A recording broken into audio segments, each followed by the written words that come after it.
I want to talk about belief today. Belief. When thoughts come to say you're not doing enough, you're not this enough, why do you think that's your friend telling you that? Why do you think it's giving you the right advice? Well, I don't really think it's the right advice, but then I don't really know. So I think, well, maybe maybe I should entertain this. And have you ever tested those thoughts, when they give you suggestions and then you find out they were wrong? That it wasn't? Yeah. And yet you still believe again? Well, it's not a belief or a non-belief. It's Well, just when you that go with them, you are believing. Oh, you think that's it? Yeah. Oh, well, okay, then I Because if you didn't finally cave in and believe, yeah. it couldn't affect you. It couldn't make you deceive you in that manner. Oh, okay. So I keep getting pulled off. You know, once you get attached over here, then all of a sudden it comes along and pulls you off. Pulls me off. And Jesus said that if we believed, if we have a belief as small as a grain of mustard seed, right, that we can move mountains in our lives. Oh, okay. So that all things are possible, that nothing on earth can stop you. Do you believe that? yes, I believe it when it's over there, but I just haven't gotten it over here. I understand. You and so go back. Oh, go back. Oh. Yeah. And so you do believe it when you hear it. Yes, I believe it's possible. I mean, I can see the machinations of everything going as it should in the universe, and then it's everything looks good, everything looks possible. You wake up in the morning, you got all the hope, you know it's going to work right, and then as the day progresses, you're like, oh. I can see you doing that too, Mary. Like a little girl. Let me ask, so why do you believe it's possible then if you don't believe that you can do it? Well, I believe it's possible because the God's word says it's so, and in my heart I can see it is true. Yeah.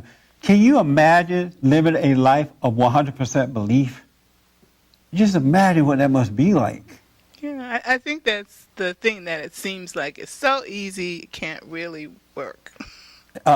It seems as though it's so easy it can't work? Yeah. Where you getting that from, that idea? Just the same place. The devil comes and yeah, he's like, it's too easy. On the shoulder. Oh, that is something. And what do you say to that? Well, I agree with what she's saying. Circumstances come in your life, and then you have all these thoughts that sort of run you down. Yeah. And take away any belief you have. Yeah. Have you noticed that the one thing that all human beings have in common is these thoughts that we get, and then the effect that they have on our lives and stuff like that. And yet that's not enough to say, well, look, if the crowd is going this way, something must be wrong with the way I'm thinking here. And it's not working for the crowd. What make me think it's going to work for me? We all have that in common. Have you noticed that? Yes. And yet you still go with that. You believe in God, right? Of course. Right. So you believe that it's possible to live a life with no doubt. Yes. But you just don't know how to get there to do it. Well, I think, the thoughts are strong. And there might be some element of truth in the thoughts. Uh-huh. And that's what pulls you and grips you to those thoughts. Yeah, good point. Because what Satan would do, and I have to just say, those thoughts are from the devil. What he would do is find something that you did in the so-called past that maybe was wrong, and then get you to fall into it, and then he'll show you a false illusion of a truth about here's what your outcome is going to be. Here's what happened to you. And the moment you start believing all that stuff, you're out of it. It's gone. And then, but what you don't know, your belief is what's going to bring that outcome for you. But if you didn't believe Satan's outcome, it won't come. It will not come, because it's the belief. We live by faith. We live by believing in something. Where there's doubt, we believe in doubt. And whatever we believe in, that's what you identify with, and that's what dictates your life. It can bring on fear. And I notice with Satan's stuff, it always ends up with fear. Fear of failure. It may even start out sweet, like it has no fear, right? But fear of failure, fear of this, fear of what people think, fear of something, outcome, because that's the whole destruction that he gets you to fall into when you believe that. We literally live by faith in something. If you notice in your life, you believe in something, even if it's a lie. You believe in something. You believe you're weak.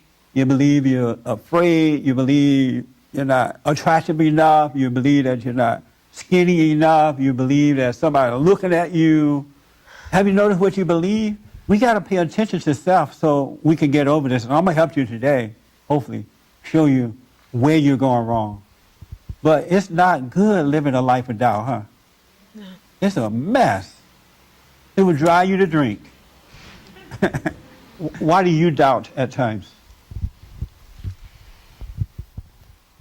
For the same reason. I mean, sometimes issues, things that happen, because I feel like no matter how hard you try, something always goes wrong. Yes. And I stop and think, is like, what am I doing wrong? Why can't I take care of certain issues? And no matter how hard I try, and I believe in God, I believe in good, and I know that sometimes no matter how bad certain issues get, Yes. I still keep saying to myself, I believe, I know things are going to get better, but what do I need to do to make them better? Because I love everything I'm that. doing does not seem to work. Yes. And sometimes things seem to work a little bit, but before I know it, they get worse. Yes. And it's like, why? What have I done that Excellent question. It never stops, you Yeah. know? Never stops. It's issues after issues after issues. Yeah. And that's when sometimes it's like, okay, is there really a God? I mean, is there really, because no matter what I do, nothing seems to work. Yes. How many people can relate? It started to make you question God, huh? Like, wow, I'm doing all I can do. Is there really a God? And that's what Satan wants you to do. Yeah, and even though sometimes there's certain issues that are bad, and I keep telling myself, okay, I have faith, it's going to get better, it's going to get better. So I try to do certain things, and it's like, it still doesn't get better. Yes. And so at that point, why don't you just leave it alone? Because there's certain issues that I feel if I leave it alone, it's going to get 10 times worse. But it's getting 10 times worse as you're working on it. Well, I mean, true, but, it's just like, I mean, I know there's a lot of things that I can't control. Are there things you can control? Yes. Like what? Uh-huh.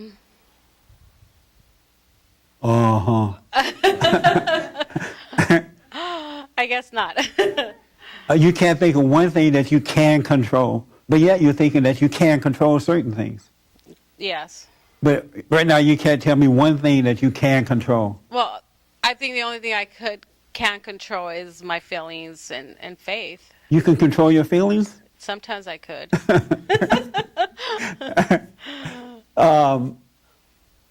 May I just say there's nothing you can control? Nothing. Okay. And the sooner you realize that, the happier you will become.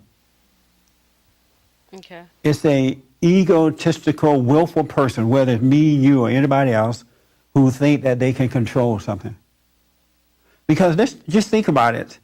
If you could control something, you would have your world would be perfect. And everything about your world would be perfect. The kids would be tiptoeing through the tulips. The house would be perfect in harmony. The relationships between you and your husband would be perfect. You have all that in control because that's what you want. You want what's best for your children. You would control that and make that be. You don't want to live with anger and overreaction to the world. You don't want to hate your enemy, or you don't want to hate folks when they're wrong. But these things happen anyway, even though you try not to do them. Isn't that true? Yes. Yeah. We have no control. Now, I know in our fallen state, we like to think that we do. And the more you try to have control, the worse it gets. And then still your ego won't let you realize, wow, I would love to have control. I'm trying to make control happen, and it won't happen. But it'll tell you, try some more. Well, if you do it this way, it's just all set up. It's a lie. You do not have control over yourself or anyone else. For more information or to purchase a copy of this show, visit us on the web at www.bondinfo.org or call 1-800-411-BOND.